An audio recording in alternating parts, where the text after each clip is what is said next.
오늘 말씀은 요한복음 15장 1절에서 6절까지 말씀입니다. 우리 찾으셔서 한 절씩 교독하겠습니다. 나는 참 포도나무요 내 아버지는 농부라. 열매를 맺지 아니하는 가지는 아버지께서 그것을 제거해 버리시고 무릇 열매를 맺는 가지는 더 열매를 맺게 하려 하며 그것을 깨끗하게 하십니다. 너희는 내가 일러준 말로 이미 깨끗하여졌으니 내 안에 거하라. 나도 너희 안에 거하리라. 가지가 포도나무에 붙어있지 아니하면 스스로 열매를 맺을 수 없음 같이 너희도 내 안에 있지 아니하면 그러하리라. 나는 포도나무요 너희는 가지라. 그가 내 안에 내가 그 안에 거하면 사람이 열매를 많이 맺나니 나를 떠나서는 너희가 아무것도 할 수 없음이라. 사람이 내 안에 거하지 아니하면 가지처럼 밖에 버려져 마르나니 사람들이 그것을 모아다가 불에 던져 사르느니라. 아멘. 오늘 말씀은 지난주에 이어서 완전한 대로 나아가라 하는 말씀으로 이렇게 말씀을 나누려고 합니다. 이 완전이란 말이 텔레이오스란 말로 지난주에도 말씀드렸던 것처럼 성숙이라는 말이라고 말씀드렸습니다. 그래서 성숙해 가는 것이 지난주에 말씀드리기를 선택이 아니라 필수다. 그래서 마치 아이를 가진 부모가 그 어린 아이가 어떻게 하기를 원합니까? 늘 같은 상태에 머물기를 원합니까? 아니면 아이가 잘 자라기를 원합니까?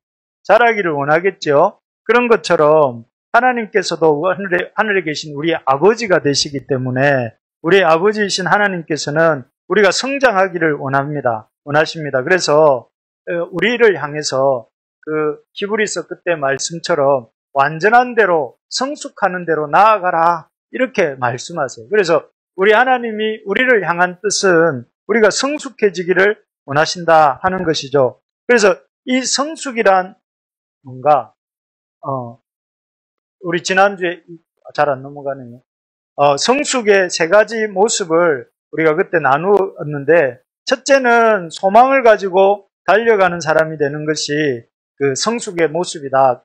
그 하나님께서 우리가 어떤 경우에 있든지 빌립보 교회를 향해서 바울이 말했던 것처럼 외적으로 내적으로 어려움이 많았던 빌립보 교회였지만 표대를 향하여 소망을 가지고 달려가라고 이렇게 권면했던 바울의 그 권면을 통해서 성숙한 사람이란 이 어떤 경우에도 소망을 가지고 달려가는 사람이다 하는 것이었고, 두 번째로는 뭐였습니까?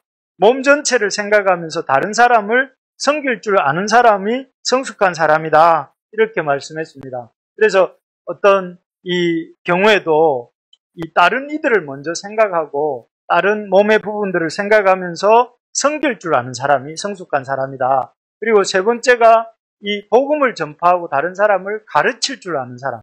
그래서 자기 한 사람의 어떤 그 신앙만을 유지하는 것이 아니라 다른 이들의 신앙을 세워가는 것을 이렇게 감당할 수 있는 사람이 성숙한 사람이다. 그리고 예수님의 성품을 닮아가는 사람이 성숙한 사람이다. 이렇게 했습니다. 그래서 이런 성숙한 사람이 되기를 원하신다 하는 것을 말하면서 이렇게 어떻게 그러면 이렇게 성숙해 갈 수 있는가 이런 얘기를 했습니다. 기억나시죠? 여러분 이 로봇하고 사람의 차이가 뭔지 아십니까? 요즘 AI가 막 너무 잘 나가는 AI들이 많이 나오는데 앞으로 더 그렇겠죠? 그런데 아무리 이 로봇이 잘 만들어져 나와도 인간과 결정적인 차이는 기억이라고 합니다. 그래서 기억이 있는 존재가 인간이고 기억이 없는 존재가 로봇이라고 하는데 그래서 어떤 분은 이렇게 말해요. 신앙은 기억이다. 제가 한 번씩 말씀드렸지만 기억하는 것이 신앙의 가장 기초거든요. 그래서 우리가 지난주에 이런 것들이 성숙한 삶의 모습이다. 소망, 섬김, 또 가르침, 예수님 닮아감 이런 것들이라는 것이죠. 그래서 그런 것들을 우리가 어떻게 이렇게 성숙해 갈 수 있는가를 말하면서 예배를 말씀드렸습니다. 이 예배는 예수님이 이 땅에 우리를 위해 오신 이유가 뭐냐면은 반역자들이었던 우리를 이 예배자로 만드시는 게 하나님의 뜻이었다. 주님의 뜻이었다. 그래서 주님께서 그 힘든 여자의 몸에 잉태가 되시고 또 태어나시고 또 이 십자가에 못 박히시고 죽으시고 부활하신 이유가 다 뭐예요? 그 이유가 한 가지입니다. 바로 우리 반역자들을 예배자가 되게 하시기 위해서 그렇게 했다고 했습니다. 그래서 예배는 이 감추어진 보물이다 이런 말씀을 드렸는데 특히 그래서 우리가 이 하나님 앞에서 사는 것에 결정적으로 회방을 놓으려고 하면 예배를 흔들어 버리면 사단이 승리를 하는 것이죠. 그래서 이런 코로나 시대에 우리가 무엇보다 이 예배의 자리를 지켜야 된다. 예배의 자리에 안 나올 이유가 수백 가지가, 이 사회적 거리두기 1단계가 되어도 어떻습니까? 그 2단계 때는 2단계라서 못 나온다고 했지만 1단계가 되니까 이제는 안 나오는 게 습관이 돼가지고 못 나올 수도 있는 거예요. 그래서 우리가 그런 어떤 이 예배 드리는 일은 의지적으로 힘써야 될 일이다 하는 것입니다. 그래서 제가 그때 아침에 일찍 일어나면 하나님 앞에 예배 드리는 자리로 나아가려고 애쓰십시다 이런 말을 했었습니다. 두 번째는 뭐라고 했냐면은 영적인 활동들을 꾸준히 해야 된다. 여기 마치 이 그림에 나오는 수영 선수가 자기의 이 수영 실력을 기르기 위해서 날마다 이 웨이트 트레이닝을 하지 않겠습니까? 그런 웨이트 트레이닝을 하면서 지구력도 그러고 근력도 키우고 그렇게 함으로써 어떻게 되냐면 이 선수가 수영도 잘하게 되는 거잖아요.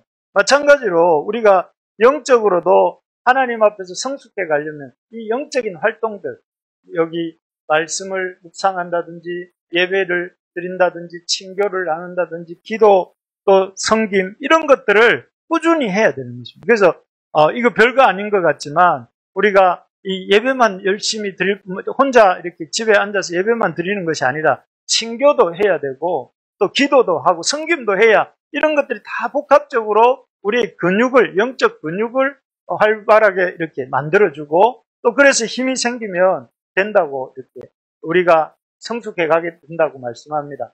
세 번째로는 뭐냐면은 예수를 깊이 생각하라. 기억나시죠? 이 그림. 세 번째가 우리 예수를 깊이 생각하라. 우리 한번 따라해 봅시다. 예수를 깊이 생각하라. 예, 예수를 아주 이렇게 골똘히 생각하라 하는 것입니다. 그래서 이 예수님을 깊이 생각하는 데서 앞에서 말씀드렸던 이런 이 예배라든지 영적인 활동들이라든지 할 힘이 생기게 되는데요. 원래 하나님은 엄청 친절한 분이신 거 아시죠? 우리 형제들 하나님이 엄청 친절하다는 걸 알고 여러분들도 좀 친절해져야 됩니다. 경상도 형제들은. 근데 하나님 뭐라고 예를 들면 거룩한 삶을 살라 이렇게 말씀하시고 그냥 땡이 아니고 뭘 가르쳐 주세요? 십계명을 보여주시잖아요.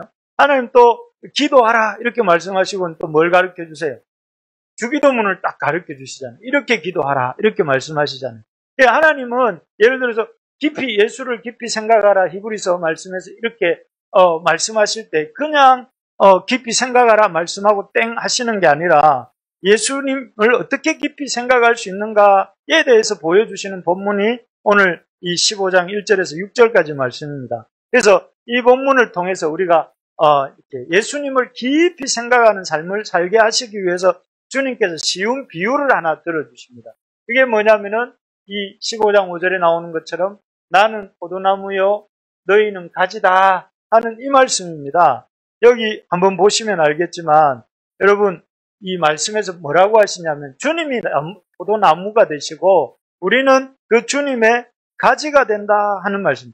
저의 인생에 있어서 제 인생을 이렇게 영향 준 말씀이 많지만 어린 시절부터 제 마음에 큰 영향을 줬던 말씀이 요한복음 15장 5절이에요. 왜 그런가 하면 저는 대학 시절 때 이 말씀을 처음 배웠는데 저는 뭐 다른 건 잘 못하겠는데 뭐 이렇게 남들만큼 찬양을 잘하는 것도 아니고 남들만큼 뭐 어떤 이런 능력은 없는데 잘할 수 있는 게 요거라는 생각이 들었어요.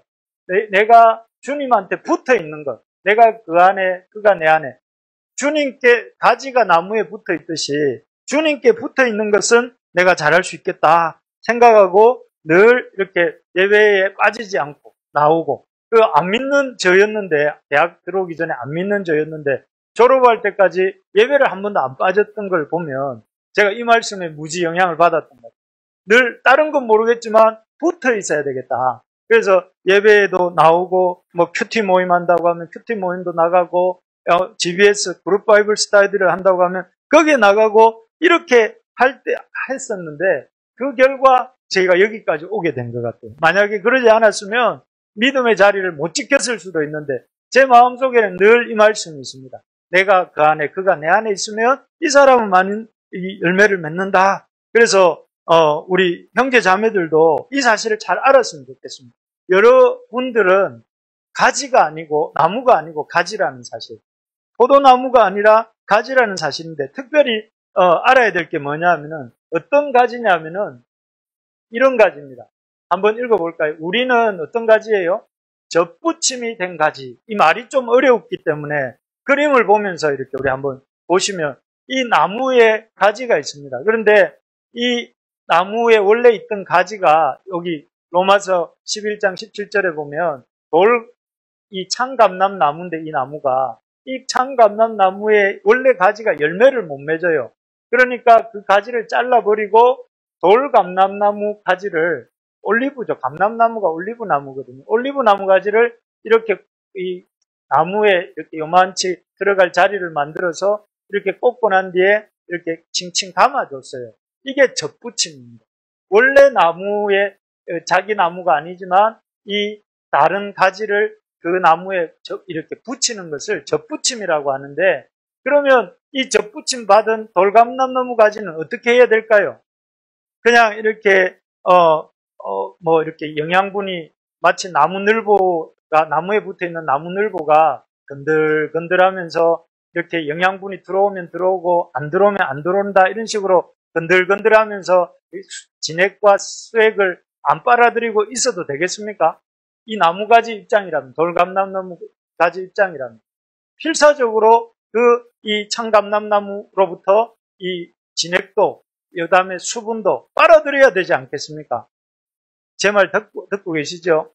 그게 바로 우리의 상태라는 거예요. 우리가 하나님의 자녀인데 어떤 자녀냐면은 접붙임된 가지 같은 자녀라는 거예요. 우리의 생존의 문제는 우리가 어떻게 주님 안에서 주님께로부터 생존할 수 있느냐면 주님이 주시는 그 영양가들을 이렇게 열심히 빨아들이고 또 이렇게 흡수를 해야 우리가 살아남을 수 있는 그런 존재다 하는 것이죠. 그래서 한번 따라해 봅시다. 나는 접붙임 받은 가지다. 네, 그 사실을 알고 그래서 그냥 이렇게 붙어 있는 것이 아니라 필사적으로 붙어 있으면서 또 열심히 영양분을 빨아들이고 수분을 빨아들이려고 애를 써야 된다는 거죠. 그래서 늘 명심해야 될 것이 나는 접붙임 받은 가지다 이런 사실을 생각하면서 힘써 주님께 붙어 있으려고 또 주님께 붙어서 주님이 주시는 영양분들을 공급받기 위해서 애를 써야 된다는 거죠. 그래서 우리의 삶 속에 가장 중요한 첫 번째 1순위 중요한 이 임무가 뭐냐면은 말씀을 하나님의 주님으로부터 오는 은혜를 받으려고 하는 자세. 그래서 주님 이 새벽에 일어날 때도 제일 첫 번째부터 해야 될 일이 뭐겠습니까? 영양분과 수분을 공급받는 일을 해야 됩니다. 주님 앞에 나아가서 주님이 주시는 말씀의 은혜를 받고자 해야 되고 일주일의 첫 시간도 어떻게 해야 되겠습니까?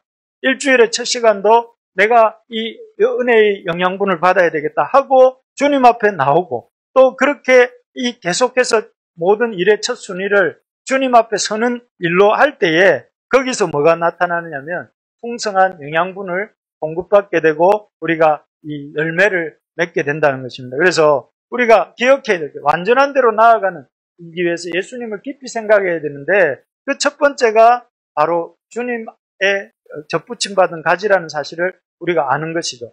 두 번째는 뭐라고 말씀하시냐면은 가지치기를 견뎌야 된다 하는 것이죠. 여러분 2절을 우리 같이 한번 볼까요? 옆에 2절을 적어놨는데 같이 한번 읽겠습니다. 시작. 무릇 내게 붙어 있어 열매를 맺지 아니하는 가지는 아버지께서 그것을 제거해 버리시고 무릇 열매를 맺는 가지는 더 열매를 맺게 하려 하여 그것을 깨끗하게 하시느니라.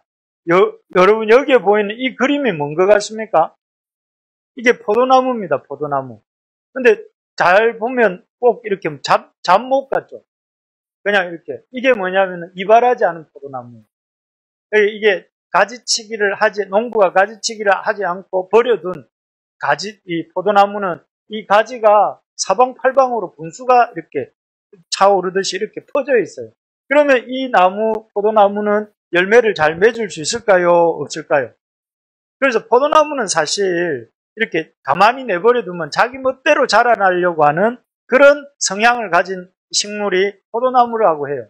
그런데 그렇기 때문에 이 포도나무 농사를 짓는 농부는 항상 겨울이 되면, 한 해 농사를 짓고 겨울이 되면 가지치기를 해준다고 합니다. 가지치기를 해서 마치 이 나무가 이렇게 보면 우리 잘 가꾸어진 포도나무입니다. 그래서 이 포도나무가 이렇게 포도가 주렁주렁 맺힐 수 있도록 밑으로 막 이렇게 내려오는 가지 없이 잘 쳐서 포도나무가 열매가 나무에서 잘 매달리도록 이렇게 가지치기를 합니다. 이 말은 무슨 말이냐면은 하나님의 우리 포도나무에 가지된 우리를 농사 지으시는 하나님께서도 우리 삶에 무엇을 행하시느냐면은 가지치기를 하신다는 거예요. 그래서 우리 삶에 필요 없는 것들을 때로는 끊어내시고 때로는 이렇게 전정해내시기 때문에 그런 것을 각오해야 된다는 것이죠. 예를 들면 구약에 나오는 인물 중에 이런 가지치기를 많이 당했던 사람이 누구냐면은 총리가 된 요셉입니다. 요셉 아시죠? 요셉은 여기 보면 아주 이기적이고 참을성이 없는, 요셉이 그런 사람이라고 이렇게 제가 말할 때 여러분 마음속에 요셉은 그런 사람 아닌데 이렇게 생각할 수 있는데, 이기적이라는 건 뭐예요? 요셉이 자기가 형들에게 꿈을 꾸고 난 뒤에 그 형들의 볕단이 자기에게 절하는 꿈, 형들의 별들이 자기에게 쏟아져 들어오는 꿈을 꾸고 난 뒤에 그 역지사지 해가지고 내가 이 꿈을 꿨다고 형들에게 말하면 형들이 기분 좋을까요? 기분 나쁠까요? 기분이 안 좋겠죠. 그러면은 입을 다물고 있어야 되는데 참을지를 못하고 가가지고 이렇게 그 형들한테 그 말을 했다가 미움을 받게 되죠. 어리니까 그렇죠. 그죠? 요셉도 그런 것들을 보면 요셉은 참을성이 좀 부족한 어린 시절을 보내지 않았나 이런 생각도 들고, 이기적인 이 말은 무슨 말입니까? 아버지에게 형들의 잘못을 보하더라 이런 내용이 나와요. 창세기 37장에 보면. 그래서 형들의 약한 부분들에 대해서 보자질 잘하는 그런 소년이 요셉이었던 것 같습니다. 그런데 그런 요셉을 하나님이 어떻게 다루세요? 창세기 37장에서부터 50장까지가 요셉에 대한 이야기거든요. 그래서 37장에서부터 50장, 무려 15장 정도를 다루시면서 요셉을 이렇게 다듬으세요. 그래서 때로는 요셉이 이 참 구덩이에서 던져놓기도 하고, 때로는 이 보디발의 집에서 사원 생활을 하게 하기도 하고, 그리고 또 때로는 저 감옥에서 옥살이도 시키시면서 그 요셉에게서 어떤 삐져져야 될 부분들을, 가지가 쳐져야 될 부분들을 가지를 치시죠. 그래서 나중에는 요셉의 별명이 뭐가 됐냐면은 예수님의 그림자 요셉이라고 불릴 만큼 멋진 이 믿음의 사람, 또 총리가 된 것이죠. 이게 바로 가지치기입니다. 우리의 삶 속에 여러 가지 문제들이 많이 생기는데, 그런 문제들을 통해서 하나님께서는 우리의 삶에 이 주님의 열매를 맺어가기에 방해가 되는 것들을 하나씩 제거해 가신다는 것이죠. 우리가 잘 아는 예수님도 어떻습니까? 예수님도 굉장히 여기 보시면 기도하시는데, 예수님은 이 지금 가지치기를 앞두고 계세요. 어떤 가지치기냐면 십자가라는 가지치기예요. 그래서 예수님은 우리가 생각해 볼 때 가지치기가 필요 없는 유일한 인간이 아닐까 싶은데, 그런데 하나님께서는 이 예수님을 십자가를 지시도록 예수님을 인도하실 때에 예수님이 이렇게 말씀하죠. 이 잔을 할 수만 있거든 옮겨달라고. 그럴 때에 예수님의 이 기도를 하나님 듣지 않으세요. 결과적으로 예수님은 십자가를 지시게 되었고, 그리고 그 십자가 지시는 가지치기 당하심을 통해서 어떻게 됐습니까? 예수님의 부유보다 십자가를 통해 구원 얻는 사람들이 더 많아졌어요. 예수님의 어떤 사역 중에서도 이 십자가 사역만큼 우리의 죄 문제에 대해서 직접적인 어떤 효력을 발휘하는 주님의 사역은 없지요. 그래서 이런 걸 보면 하나님은 하나님의 백성들을 이렇게 더 크고 좋은 열매를 맺는 성숙한 사람을 만들려고 하실 때에 가지치기를 하신다. 그러면 우리의 삶 속에도 그런 이 요셉을 구덩이에 던지시고 옥살이를 시키시고 사환 생활을 하게 하신 것처럼 우리의 삶 속에도 그런 여러 가지 어떤 주님의 가지치기가 있다 하는 것을 알고 그런 어떤 고난의 때가 올 때에 말씀을 놓는 것이 아니라 말씀을 붙들고 그 고난의 시간들을 잘 통과해낼 수 있도록 우리가 몸부림을 쳐야 된다는 것이죠. 그래서 우리가 어떻게 예수를 깊이 생각할 수 있느냐 하면 첫째는 우리가 예수님께 붙어있는 삶을 살아야 되고 두 번째는 우리 삶 속에 여러 가지 고난들이 올 때도 어려운 일이 올 때에도 코로나가 왔어도 또 여러 가지 가난하고 힘든 시간들이 와도 어떻게 해야 되겠습니까? 말씀을 붙들고 말씀대로 살려고 애를 써야 된다 하는 것이죠. 그럴 때 그런 삶을 통해서 참 하나님의 그 정확하게 계산된 그 이 때에 우리의 삶의 그런 풍성한 열매를 맺게 된다는 것이죠. 그래서 우리 속에서 참 낙심하지 말고 고난의 시간일지라도 그것이 하나님이 나를 가지쳐 가시는 그런 하나님의 손길이구나 이렇게 생각을 하고 그런 때일수록 우리가 이렇게 더 주님을 의지하고 주님께 나아가서 영적인 활동들을 꾸준히 해 나가는 것이 우리가 이 주님의 성숙한 자리로 나아가는 길이라는 것입니다. 마지막입니다. 세 번째로 보면 마지막 한번 읽어볼까요? 시작. 그리스도 안에 거하라. 첫 번째가 뭐였습니까? 내가 접붙임받은 가지라는 사실을 기억해야 된다. 두 번째는요. 주님의 그 가지치기를 견뎌야 된다. 그리고 세 번째는 바로 이 그리스도 안에 거하라 하는 것입니다. 앞에 1번하고 첫 번째하고 비슷하긴 한데요. 여기 요한복음 15장 4절 5절에 보면 내 안에 거하라. 또 5절에도 보면 내가 그 안에 거하면 이 말이 요한복음 15장에는 아주 6번 이상 계속 나옵니다. 이 단어는 어떤 단어냐면은 이 거하라는 단어는 매노라는 단어고 영어로 보니까 live나 dwell이라고 쓴다고 해요. 그래서 dwell이라는 단어는 여러분 좀 익숙하지 않은 단어인데 제가 찾아보니까 어떤 단어라고 하냐면은 상당히 오랜 기간 일정한 장소에서 거주하며 생활하는 것. 그냥 이렇게 거한다는 것이 잠깐 여기 우리 주일날 예배드리러 이 증인홀에 왔다가 집에 가는 것은 그건 거하는 게 아니에요. 그냥 잠깐 다녀가는 거예요. 그러면 거하는 건 어떤 걸까요? 마치 우리가 집에서 거주하며 생활하는 것. 여러분 집에서 아침에 자고 일어나서 씻고 또 먹고 또 나갔다가 또 저녁에 들어와서 씻고 먹고 자고 또 거기서 이 휴일날 일이 없을 때는 아침부터 저녁까지 집에 있잖아요. 그러니까 그런 거를 dwell, 거하는 거라는 거예요. 그러니까 이것은 그냥 잠시 머물러 가는 것이 아니라 거기에서 모든 삶을 살아가는 것이 거하는 것인데 지금 주님께서 뭐라고 말씀하시냐면 내 안에 거하라 이 말은 무슨 말이냐면은 주님 말씀을 시간이 날 때 잠깐 와가지고 주님 말씀 듣고 또 그 말씀에 은혜 받고 그 자리를 떠나가는 게 아니라 주님 안에 내가 생활해야 된다는 거예요. 주님 말씀 안에서 그 먹고 마시고 주님 말씀 들으면서 자고 주님 말씀을 붙들고 그 말씀대로 이렇게 살려고 몸부림치고 그러는 것이 바로 그 거하는 것이라는 거예요. 그래서 여호수아에게 이렇게 말씀하세요. 주님이 뭐라고 하냐면은 우리 요 빨간 부분 한번 읽어봅시다. 시작. 이 율법책을 내 입에서 떠나지 말게 하며 주야로 그것을 묵상하여 그 안에 기록한 대로 다 지켜 행하라. 여기 보면 주야로 그것을 묵상하라는 이것은 그 어떻게 보면 이 오늘날 24시간 영업하는 사람들이 여기서 힌트를 얻었는지 모르겠지만 24시간 그것을 묵상하라는 거예요. 24시간. 낮과 밤을 가리지 말고 그 말씀을 생각하고 그 말씀대로 살려고 애를 쓰고 그 가운데 기록한 대로 다 지켜 행하려고 애를 쓰는 것. 그렇게 하는 게 여기 이 지난주 본 그림처럼 이 배가 이 움직이는 파도 치는 바다에서 움직이지 않기 위해서 닻을 내려서 이 배를 고정시키는 것처럼 그 생각을 하나님 말씀에 딱 이렇게 묶어 놓는 것. 그리고 그 말씀에 대로 살려고 그 말씀에 초점을 맞추는 그런 것이 바로 거하는 삶이라는 것입니다.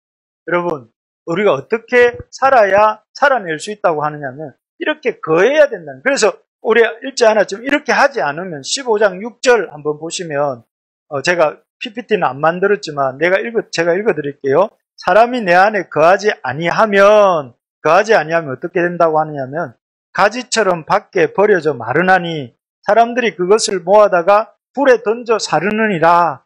그래서 그냥 이렇게 거하지 않으면 거하고 안 거하고는 이렇게 해도 되고 안 해도 되는 문제라고 말씀하나요? 해도 되고 안 해도 되는데 하는 게 좀 좋을 걸, 이게 아니고 안 하면 어떻게 된다는 거예요. 너희가 내 안에 거하지 아니하면 가지처럼 밖에 버려져 마르나니 사람들이 그것을 모아다가 불에 던져 사르. 사람들이 아무 쓸모없는 존재처럼 여기고 그 마른 가지들을 불에 사르는 것처럼 그리스도인의 삶이 아무런 영향도 못 줄 뿐만 아니라 열매는커녕 영향도 못 주고 사람들이 불쏘시개로 삼는 아주 이렇게 별 볼 일 없는 존재가 된다는 거예요. 여러분, 우리가 이렇게 되지 않기를 원하잖아요. 그죠? 그러려면 어떻게 해야 되겠습니까? 말씀을 안에 거해야 된다. 말씀 안에 거하고 그 말씀을 이 여호수아에게 주신 것처럼 묵상하고 그 가운데 기록한 대로 지켜 행하고 그렇게 그 말씀이 내 속에 이렇게 충만하도록 하는 것이 우리가 하나님 앞에 성숙한 자리로 나아가는 길이라는 것입니다. 그래서 여러분, 기분이 내킬 때만 말씀을 보면 됩니까? 안 됩니까? 예, 제가 보니까 말씀을 이렇게 나라는 존재를, 저라는 존재를 보니까 말씀을 기분 내킬 때만 보려고 하는 이런 본성이 있어요. 예, 기분이 좋고 컨디션이 좋을 때는 사실 말씀을 안 봐도 상태가 좀 좋을 수 있는데, 그럴 때도 그렇지는 않지만, 어쨌든 말씀이 상태가 안 좋을 때 더 말씀을 열심히 듣고 이래야 되는데, 우리는 그런 때는 말씀 또 안 들으려고 해요. 그래서 우리가 기분이 내키거나 내키지 않든가 간에 규칙을 정하셔야 돼요. 시간을 정해놓고 말씀 앞에 나와서 머물러요. 특히 우리 청년들은 늘 이렇게 활동량이 많으니까 늘 이렇게 그 활동들이 1순위가 되고 내 삶에서 영적인 생활은 2순위 내지는 좀 이렇게 밀어지잖아요.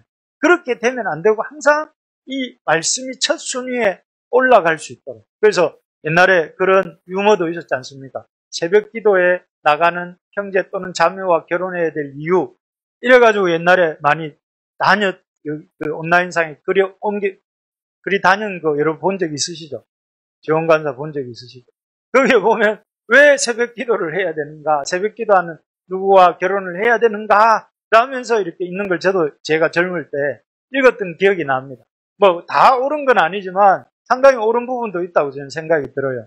그래서 여러분들에게, 우리 또 부르심의 가족들에게, 여러분 꼭 하루의 첫 시간을 말씀으로 시작하자. 그리고 그 말씀 붙들고 기도하는 일로 시작하자. 그리고 그 말씀을 하루 아침에만 보지 말고 그 말씀을 늘 주야로 묵상하는 사람이 되자. 그리고 그 말씀이 내 속에 머물게 만들자. 그러면 어떤 일이 일어난다는 거예요? 내 기쁨이 너희 안에 있어 너희 기쁨을 충만하게 하랴. 기쁨이 어디에서 나오는 거예요? 말씀이 거하는 사람의 내면에서 나오는 거예요.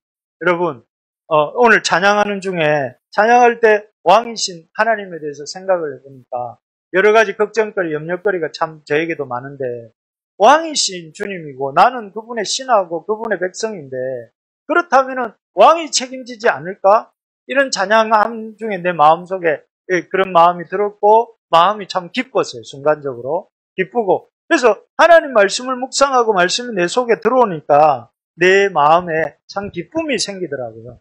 그래서 여러분에게도 그런 은혜가 있기를 바랍니다. 그래서 말씀을 마무리하겠습니다. 어떻게 예수를 깊이 생각할 수 있는가? 첫 번째, 젖붙은 받은 가짐을 마음에 새기라. 내가 그냥 당연하게 가만히 있어도 성장하는 게 아니라 열심히 수분과 영양분을 빨아들이려고 애쓰는 우리가 되어야 된다 하는 것이고, 두 번째는 어떻게 했습니까? 가지치기가 있음을 생각하라. 내 삶에 어려움이 왔다고 해서 그 어려움이 하나님이 나와 함께 하시지 않는 증거가 아니라, 내가 뭐가 문제가 있다는 증거가 아니라 하나님이 나를 다듬어 가시고 계시구나 라고 생각하면서 그러한 때에도 주님을 더 깊이 의지하려고 애를 써라. 그럴 때 요셉처럼 예수님처럼 더 풍성한 열매를 맺게 된다. 세 번째는 그리스도의 말씀 안에 거하라. 살아라는 거예요. 어디 다른 데 가려고 하지 말고 말씀이 우리의 삶의 가장 중심이 될 수 있도록 우리가 해야 되겠다 하는 것입니다. 우리 그렇게 할 수 있겠죠. 네, 우리 이번 한 주간부터 여러분 이런 시대일수록 여러분 말씀을 힘있게 안 붙들면 마치 그 거센 아마존 강물에 떠밀려 내려가가지고 저 넓은 대서양 바다로 이렇게 다 이렇게 휩쓸려 갈 수도 있기 때문에 여러분 우리가 주님을 깊이 생각하는 우리 한 주간 되고 또 이번 가을, 겨울 될 수 있기를 소망합니다. 네.